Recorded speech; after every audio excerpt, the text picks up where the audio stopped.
La Bible en un an, le 10 août, le livre de Jérémie, chapitre 25, verset 1 au chapitre 26, verset 24. Le livre des psaumes, chapitre 31, verset 10 à 21. Le livre des proverbes, chapitre 20, versets 23 et 24. La première épître aux Corinthiens, chapitre 1, verset 1 à 17. Jérémie, chapitre 25. La parole fut adressée à Jérémie sur tout le peuple de Juda, la 4e année de Joachim, fils de Josias, roi de Juda. C'était la première année de Nebuchadnezzar, roi de Babylone. Parole que Jérémie prononça devant tout le peuple de Juda et devant tous les habitants de Jérusalem, en disant : Depuis la 13e année de Josias, fils d'Amon, roi de Juda, il y a 23 ans que la parole de l'Éternel m'a été adressée. Je vous ai parlé dès le matin, et vous n'avez pas écouté. L'Éternel vous a envoyé tous ses serviteurs, les prophètes, il les a envoyés dès le matin.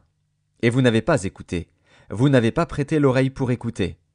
Ils ont dit : Revenez chacun de votre mauvaise voie et de la méchanceté de vos actions, et vous resterez dans le pays que j'ai donné à vous et à vos pères, d'éternité en éternité. N'allez pas après d'autres dieux, pour les servir et pour vous prosterner devant eux. Ne m'irritez pas par l'ouvrage de vos mains, et je ne vous ferai aucun mal. Mais vous ne m'avez pas écouté, dit l'Éternel, afin de m'irriter par l'ouvrage de vos mains, pour votre malheur. C'est pourquoi ainsi parle l'Éternel des armées. Parce que vous n'avez point écouté mes paroles, j'enverrai chercher tous les peuples du septentrion, dit l'Éternel, et j'enverrai auprès de Nebuchadnezzar, roi de Babylone, mon serviteur. Je le ferai venir contre ce pays et contre ses habitants, et contre toutes ces nations alentour, afin de les dévouer par interdit, et d'en faire un objet de désolation et de moquerie, des ruines éternelles. Je ferai cesser parmi eux les cris de réjouissance et les cris d'allégresse, les chants du fiancé et les chants de la fiancée, le bruit de la meule et la lumière de la lampe. Tout ce pays deviendra une ruine, un désert, et ces nations seront asservies au roi de Babylone pendant 70 ans. Mais lorsque ces 70 ans seront accomplis, je châtierai le roi de Babylone et cette nation, dit l'Éternel, à cause de leurs iniquités. Je punirai le pays des Chaldéens, et j'en ferai des ruines éternelles. Je ferai venir sur ce pays toutes les choses que j'ai annoncées sur lui, tout ce qui est écrit dans ce livre, ce que Jérémie a prophétisé sur toutes les nations. Car des nations puissantes et de grands rois les asserviront, eux aussi, et je leur rendrai selon leurs œuvres et selon l'ouvrage de leurs mains. Car ainsi m'a parlé l'Éternel, le Dieu d'Israël. Prends de ma main cette coupe remplie du vin de ma colère, et fais-la boire à toutes les nations vers lesquelles je t'enverrai. Ils boiront, et ils chancelleront et seront comme fous, à la vue du glaive que j'enverrai au milieu d'eux. Et je pris la coupe de la main de l'Éternel, et je la fis boire à toutes les nations vers lesquelles l'Éternel m'envoyait, à Jérusalem et aux villes de Juda, à ses rois et à ses chefs, pour en faire une ruine, un objet de désolation, de moquerie et de malédiction, comme cela se voit aujourd'hui.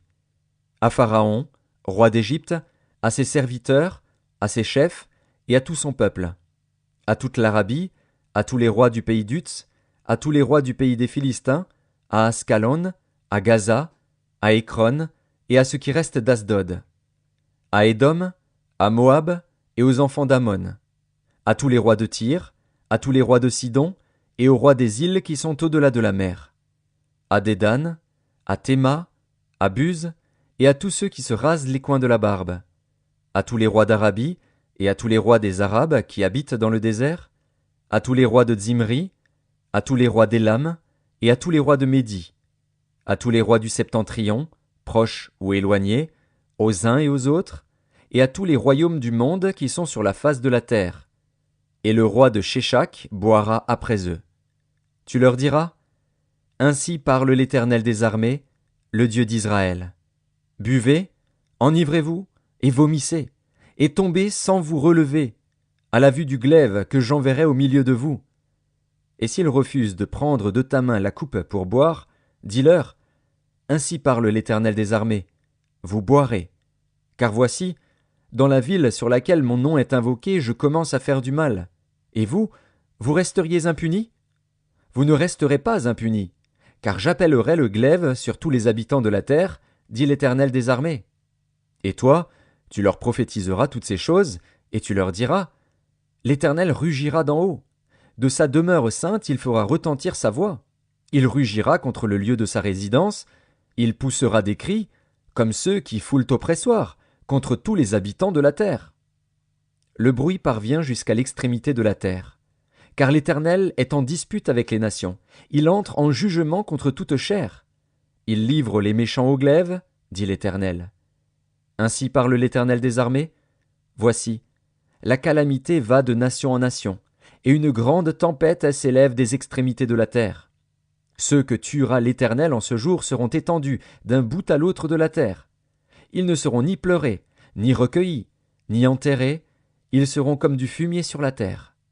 Gémissez, pasteurs, et criez. Roulez-vous dans la cendre, conducteurs de troupeaux, car les jours sont venus où vous allez être égorgés. Je vous briserai, et vous tomberez comme un vase de prix. Plus de refuge pour les pasteurs, plus de salut pour les conducteurs de troupeaux. On entend les cris des pasteurs, les gémissements des conducteurs de troupeaux, car l'Éternel ravage leur pâturage. Les habitations paisibles sont détruites par la colère ardente de l'Éternel. Il a abandonné sa demeure comme un lionceau sa tanière, car leur pays est réduit en désert par la fureur du destructeur et par son ardente colère. Jérémie, chapitre 26. Au commencement du règne de Joachim, fils de Josias, roi de Juda, cette parole fut prononcée de la part de l'Éternel en ces mots. Ainsi parle l'Éternel. Tiens-toi dans le parvis de la maison de l'Éternel, et dis à ceux qui de toutes les villes de Juda viennent se prosterner dans la maison de l'Éternel toutes les paroles que je t'ordonne de leur dire, n'en retranche pas un mot. Peut-être écouteront-ils, et reviendront-ils chacun de leur mauvaise voie. Alors je me repentirai du mal que j'avais pensé leur faire à cause de la méchanceté de leurs actions.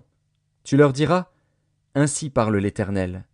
Si vous ne m'écoutez pas quand je vous ordonne de suivre ma loi que j'ai mise devant vous, d'écouter les paroles de mes serviteurs, les prophètes, que je vous envoie, que je vous ai envoyés dès le matin, et que vous n'avez pas écouté, alors je traiterai cette maison comme Silo, et je ferai de cette ville un objet de malédiction pour toutes les nations de la terre. Les sacrificateurs, les prophètes, et tout le peuple entendirent Jérémie prononcer ces paroles dans la maison de l'Éternel. Et comme Jérémie achevait de dire tout ce que l'Éternel lui avait ordonné de dire à tout le peuple, les sacrificateurs, les prophètes et tout le peuple se saisirent de lui en disant « Tu mourras ! Pourquoi prophétises-tu au nom de l'Éternel en disant « Cette maison sera comme Silo et cette ville sera dévastée, privée d'habitants » Tout le peuple s'attroupa autour de Jérémie dans la maison de l'Éternel. Lorsque les chefs de Juda eurent appris ces choses, ils montèrent de la maison du roi à la maison de l'Éternel et s'assirent à l'entrée de la porte neuve de la maison de l'Éternel. Alors les sacrificateurs et les prophètes parlèrent ainsi aux chefs et à tout le peuple. « Cet homme mérite la mort, car il a prophétisé contre cette ville, comme vous l'avez entendu de vos oreilles. » Jérémie dit à tous les chefs et à tout le peuple. « L'Éternel m'a envoyé pour prophétiser contre cette maison et contre cette ville toutes les choses que vous avez entendues. Maintenant réformez vos voies et vos œuvres, écoutez la voix de l'Éternel, votre Dieu, et l'Éternel se repentira du mal qu'il a prononcé contre vous. Pour moi, me voici entre vos mains. Traitez-moi comme il vous semblera bon et juste.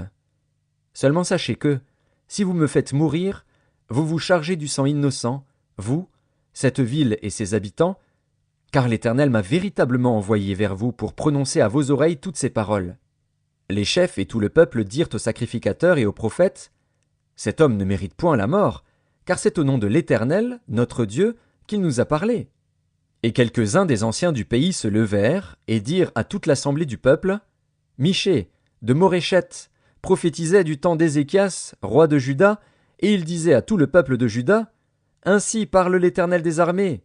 Sion sera labouré comme un champ, Jérusalem deviendra un monceau de pierre, et la montagne de la maison une haute forêt. Ézéchias, roi de Juda, et tout Juda l'ont-ils fait mourir? Ézéchias ne craignait-il pas l'Éternel? N'implora-t-il pas l'Éternel? Alors l'Éternel se repentit du mal qu'il avait prononcé contre eux, et nous chargerions notre âme d'un si grand crime? Il y eut aussi un homme qui prophétisait au nom de l'Éternel, Uri, fils de Shemaéja, de Kirjat-Jéarim. Il prophétisa contre cette ville et contre ce pays entièrement les mêmes choses que Jérémie. Le roi Joachim, tous ses vaillants hommes et tous ses chefs entendirent ces paroles, et le roi chercha à le faire mourir. Uri, qui en fut informé, eut peur, prit la fuite et alla en Égypte. Le roi Joachim envoya des gens en Égypte, Elnathan, fils d'Akbor, et des gens avec lui en Égypte. Ils firent sortir d'Égypte Uri et l'amenèrent au roi Joachim, qui le fit mourir par l'épée et jeta son cadavre sur les sépulcres des enfants du peuple. Cependant la main d'Achikam, fils de Shaphan, fut avec Jérémie, et empêcha qu'il ne fût livré au peuple pour être mis à mort. Psaume 31. Aie pitié de moi, Éternel, car je suis dans la détresse. J'ai le visage, l'âme et le corps usés par le chagrin. Ma vie se consume dans la douleur et mes années dans les soupirs. Ma force est épuisée à cause de mon iniquité et mes os dépérissent. Tous mes adversaires m'ont rendu un objet d'opprobre, de grand opprobre pour mes voisins et de terreur pour mes amis. Ceux qui me voient dehors s'enfuient loin de moi. Je suis oublié des cœurs comme un mort. Je suis comme un vase brisé. J'apprends les mauvais propos de plusieurs, l'épouvante qui règne alentour. Quand ils se concertent ensemble contre moi, ils complotent de m'ôter la vie. Mais en toi je me confie, ô Éternel. Je dis, tu es mon Dieu, mes destinées sont dans ta main. Délivre-moi de mes ennemis et de mes persécuteurs. Fais luire ta face sur ton serviteur. Sauve-moi par ta grâce. Éternel, que je ne sois pas confondu quand je t'invoque. Que les méchants soient confondus, qu'ils descendent en silence au séjour des morts. Qu'elles deviennent muettes, les lèvres menteuses qui parlent avec audace contre le juste, avec arrogance et dédain. Oh, combien est grande ta bonté, que tu tiens en réserve pour ceux qui te craignent, que tu témoignes à ceux qui cherchent en toi leur refuge, à la vue des fils de l'homme. Tu les protèges sous l'abri de ta face contre ceux qui les persécutent.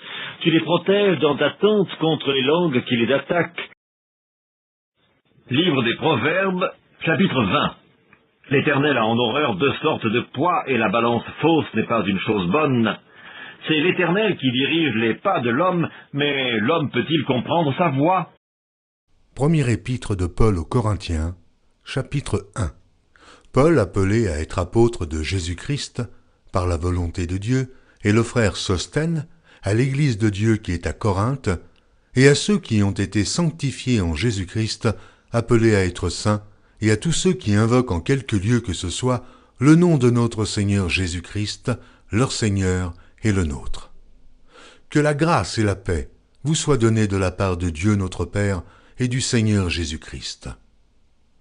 Je rends à mon Dieu de continuelles actions de grâce à votre sujet, pour la grâce de Dieu qui vous a été accordée en Jésus-Christ.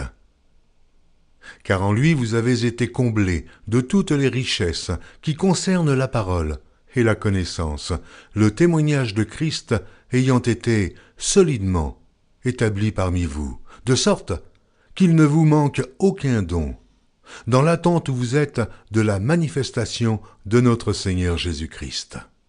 Il vous affermira aussi jusqu'à la fin, pour que vous soyez irréprochables au jour de notre Seigneur Jésus-Christ. Dieu est fidèle, lui qui vous a appelés à la communion de son Fils, Jésus-Christ, notre Seigneur. Je vous exhorte, frères, par le nom de notre Seigneur Jésus-Christ, à tenir tous un même langage, et à ne point avoir de division parmi vous, mais à être parfaitement unis dans un même esprit et dans un même sentiment. Car, mes frères, j'ai appris à votre sujet, par les gens de Chloé, qu'il y a des disputes au milieu de vous. Je veux dire que chacun de vous parle ainsi. Moi je suis de Paul, et moi d'Apollos, et moi de Céphas, et moi de Christ. Christ est-il divisé? Paul a-t-il été crucifié pour vous? Ou est-ce au nom de Paul que vous avez été baptisés? Je rends grâce à Dieu de ce que je n'ai baptisé aucun de vous, excepté Crispus et Gaius, afin que personne ne dise que vous avez été baptisés en mon nom. J'ai encore baptisé la famille de Stéphanas. Du reste, je ne sache pas que j'ai baptisé quelque autre personne. Ce n'est pas pour baptiser que Christ m'a envoyé, c'est pour annoncer l'Évangile et cela sans la sagesse du langage, afin que la croix de Christ ne soit pas rendue vaine.